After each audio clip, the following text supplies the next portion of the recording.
Alors c'est vrai que la gratuité des transports, on peut être pour, on peut être contre, mais ça va bien au-delà du pour et du contre. Il faut regarder qu'est-ce que ça veut vraiment dire. Alors la gratuité, ça peut être une idée pertinente lorsqu'on est dans un réseau.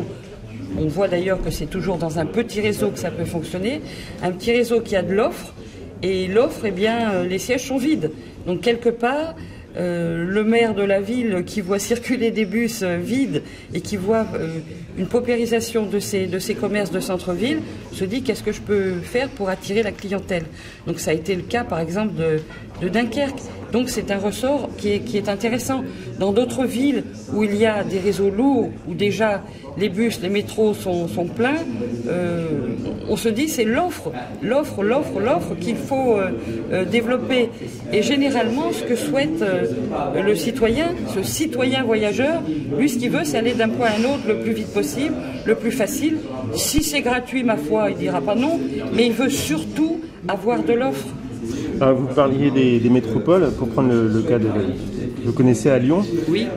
Pourquoi, selon vous, ça ne semble pas vraiment peut-être praticable à Lyon, la gratuité des transports? Alors la gratuité des transports à Lyon, par exemple, pour prendre cette métropole de Lyon, nous avons fait d'ailleurs le Citral, je dis nous puisque je fais partie du syndicat des transports, on a fait faire une étude avec des scientifiques. Alors, l'étude montre bien quelque part ce qu'on savait déjà. On a, nous, un réseau lourd avec du métro, du tramway, du bus, et puis ce qu'on appelle des ficelles qui montent sur nos collines. Et on a remis à plat l'ensemble de nos 1000 bus. On a fait un projet qui s'est appelé Atoubus et on a regardé attentivement l'offre, comment elle était utilisée. Donc déjà, on a fait un gros travail pour démultiplier notre offre. Et on sait très bien qu'avec une tarification fine, sociale, on a vu au fil du temps, on a augmenté légèrement les tarifs, on a été très attentif sur les tarifs des plus fragiles, eh bien nous avons continué à gagner des parts de marché.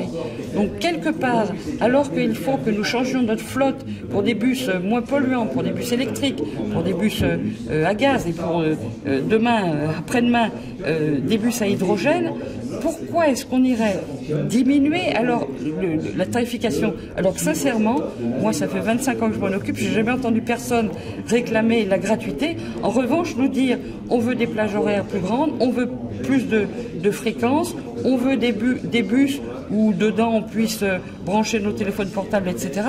Donc on veut quelque chose qui soit confortable, pratique et qui soit rapide.